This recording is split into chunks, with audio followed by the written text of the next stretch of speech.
On September the 2nd of 1944, as the Second World War was in progress in Europe and the Pacific, some strange happenings were reported in a small town of Mattoon in Illinois. That's Chicago in America. CM Punk.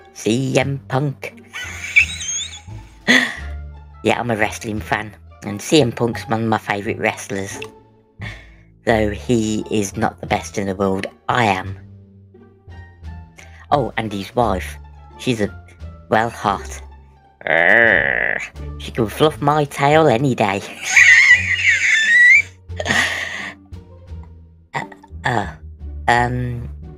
Where was I?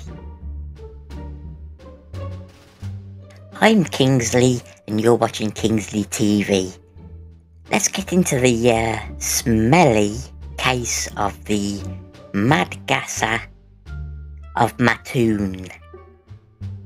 Oh, Toby, can you get our gas masks? Better be safe than sorry. Yeah. In the cupboard, the one I wear whenever you fart. Bloody dog.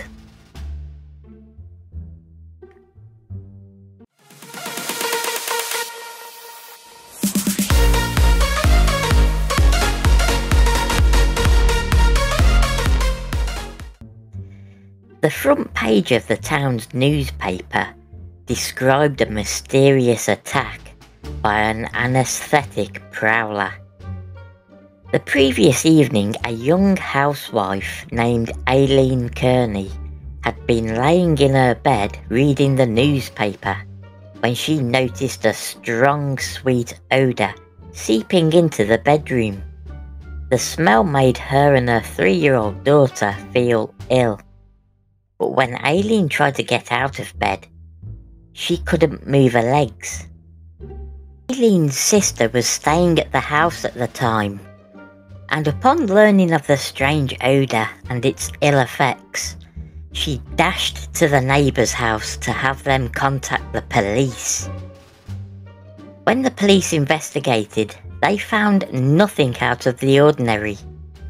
But when 𝐊𝐿𝐲's husband arrived home at 12:30 AM from his job as a taxi driver, he discovered a prowler outside the bedroom window. He gave chase, yet the unknown lurker managed to escape. When the police were summoned back, they again found nothing. Real or imaginary, the dark figure would soon come to be known as the Mad Gasser of Mattoon, and this ambiguous individual would be blamed for dozens of such attacks in the following weeks. Such is how the story was told in the Daily Journal Gazette the following day under the headline, and I quote, "Anaesthetic Prowler on Loose," end quote. The subheading ominously declared, I quote, "Mrs. Kearney and daughter, first victims," end quote. In using the term first, it seems that either the Gazette reporters had an uncanny predictive ability, or they had a flair for the dramatic. In the days following the news report, 3 other citizens came forward claiming that they had been victims of gassings before the event at the Kearney house.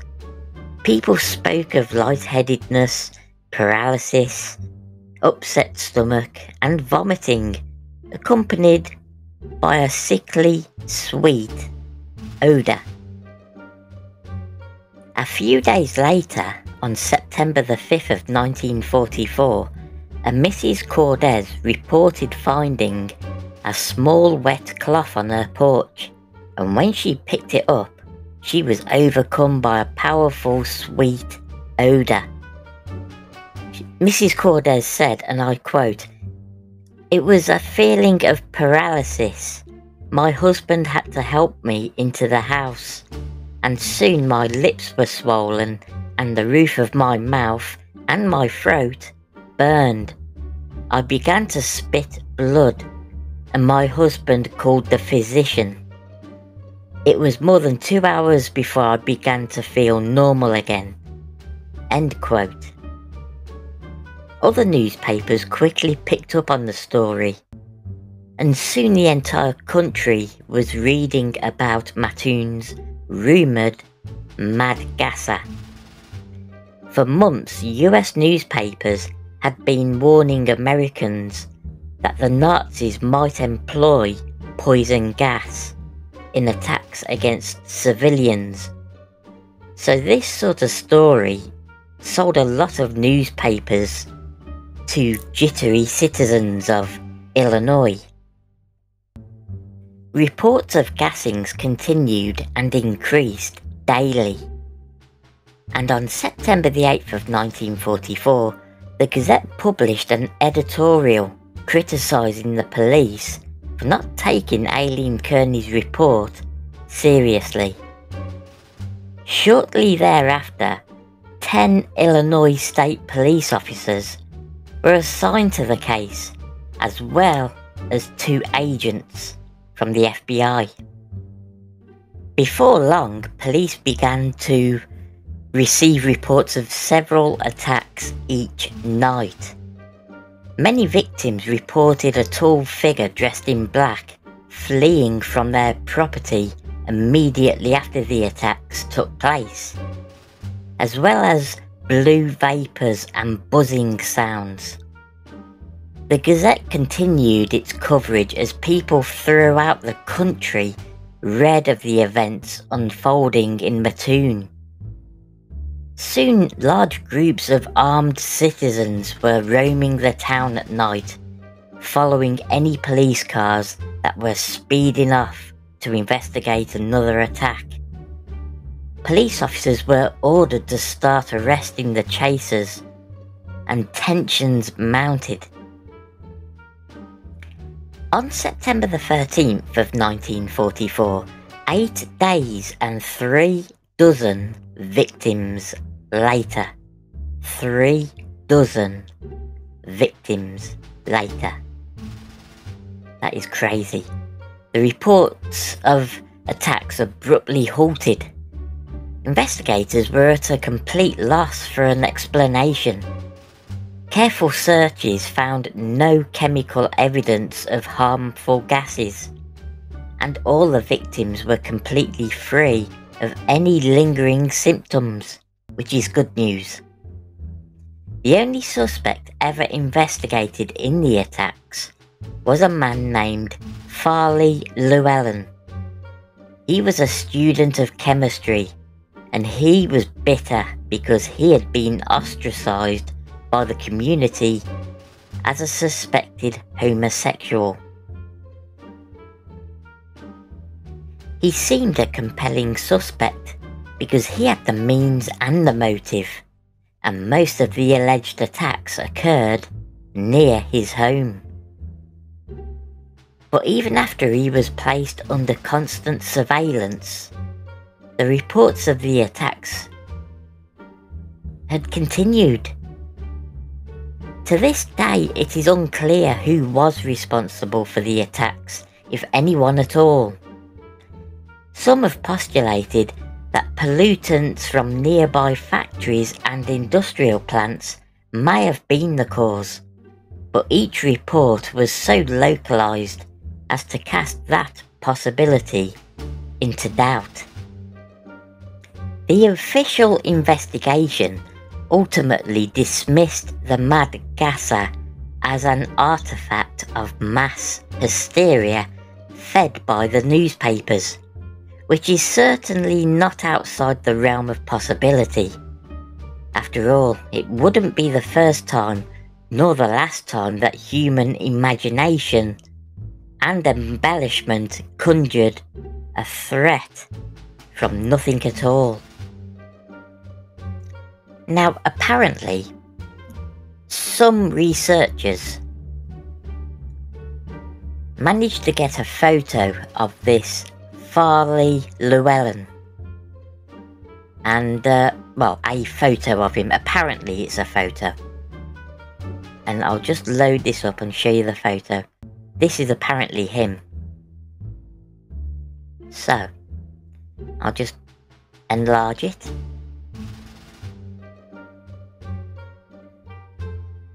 There you go. So apparently that's Farley Llewellyn. I'm not sure how true that is, but apparently from what I've been told it is him. Which is really odd as to why he's wearing a mask, a gas mask. Really weird. But was he the Mad Gasser of Mattoon? Like I said, police had him under surveillance and the attacks still happened. So I don't believe he was responsible for any of them. Now I'm going to show you another photo of the neighbourhood of where this all happened. I'll take this off and load this one up. I'll enlarge, like so. Now, bit odd to work this out at first, and then I realised it's the dark areas that were attacked by the Mad Gasser. And as you can see, I'll colour this square in here. As you can see, the red square, just there. Each of those little squares is a house. So if you compare all those squares together in this black section here, that's a lot of houses. And then you compare them to the rest of the dark areas. Yeah, that is a lot of houses and a lot of victims. He was a busy boy, or girl, whoever he was. Yeah. So I mean, it says there, location of reported Mad Gasser attacks, Mattoon, Illinois, September 1944. Now, oh, I'll come off this. Hang on. I always do that. Right. So, yeah. And, I mean, it's just really, really weird. But it's just one of those mysteries. And that's what I love. I love mysteries. Especially unsolved ones like this one. And I bet you do too. Nothing like a good mystery. But before I go, I'm going to read a list of the victims affected by the Mad Gasser. And apparently this is only a few of them. I won't load it up onto the screen here. I'll read it off the image for you. Where are we? I'll just load it up for you. Right, so I've got the image up here of the dates, the victims' names, the locations, and notes. Now, there's a few notes, but, you know, not every name I'm going to be reading out here has actually got notes attached to it, giving any more information. So, August the 31st of 1944, Mr. and Mrs. Urban Rafe, location, Grant Avenue. September the 1st, unnamed, no location, and the notes say, name not reported in the media. September the 1st, Mrs. Charles Ryder, location, Prairie Avenue. September the 1st, Aileen Kearney, location, Marshall Avenue, and the notes say, first case reported in the media. Most Gasser descriptions derive from this case. September the 5th, Mrs. Beulah-Cordes, location, North 21st Street, notes, became ill after smelling cloth found on porch. September the 5th, Mrs. Leonard Burrell. Location North 13th Street. September the 6th. Mrs. Laura Juncan. Location Richmond Avenue. September the 6th. Ardell Spangle. Location North 15th Street. September the 6th. Mr. Fred Gobble. Gobble, gobble, gobble.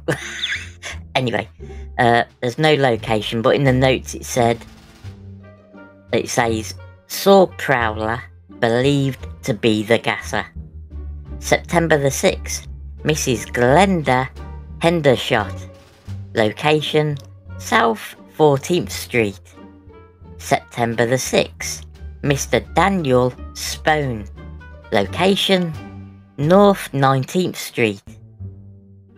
September the 6th. Mrs. Cordy Taylor. Location Charleston Avenue. September the 6th. Miss Frances Smith. Miss Maxine Smith. Location Moultrie Avenue. September the 7th. And it says here, as above, victims as above, location as above. And it says in the notes, saw blue vapour and heard a motorised buzzing sound, believed to be from gassing machinery. September the 8th, Mr. C.W. Driscoll. Location DeWitt Avenue. September the 9th. Mrs. Genevieve Haskell. I think that's how you say it. Genevieve Haskell. Grayson Wayne Haskell. Mrs. Russell Bailey.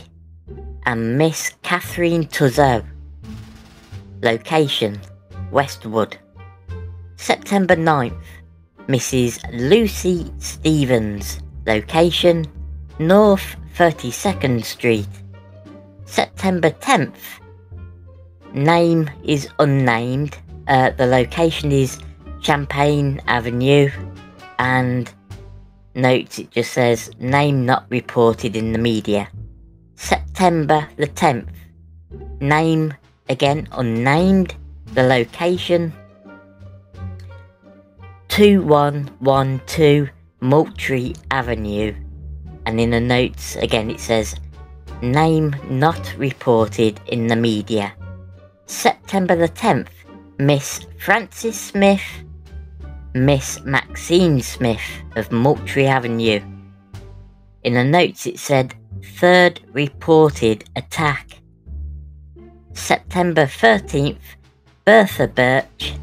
No location, but in the notes it said described gasser as being a woman dressed as a man. Woman's footprints found at the scene. Ooh, and that's all it says. So, who was the Mad Gasser? I mean, you can drop me an email. It's scrolling along the bottom of the screen now. Kingsley@tvstar.com. That is Kingsley@tvstar.com. Yeah. It sure is a strange one, isn't it? But it's one of those, like I've said already, just fascinates you. An unsolved mystery. So, before you go to sleep tonight, make sure you have your windows closed. Okay? And maybe a gas mask on your bedside table. Thank you very, very much for watching, and please like, share and subscribe. I've gained another subscriber, so I've got 74 subscribers now. Slowly getting there. But I want to thank you very much anyway for taking the time to listen to this video of mine. And I'll speak to you all soon.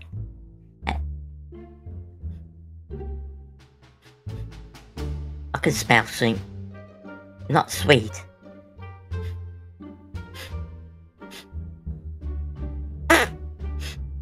Oh, Toby. Yeah, sitting there grinning at me. Yeah, he's fluffed. That means fart. That's what I can smell. Bloody rotten eggs. Put me off me tuna sandwich, me cup of cocoa. Thanks, Toby. Oh, that's why you did it. So you could have it. Yeah. Nod, he's sitting there again. Little shit. Anyway, thank you very much for watching, and I'll see you on the next video. And, bye for now. Love you all. See ya!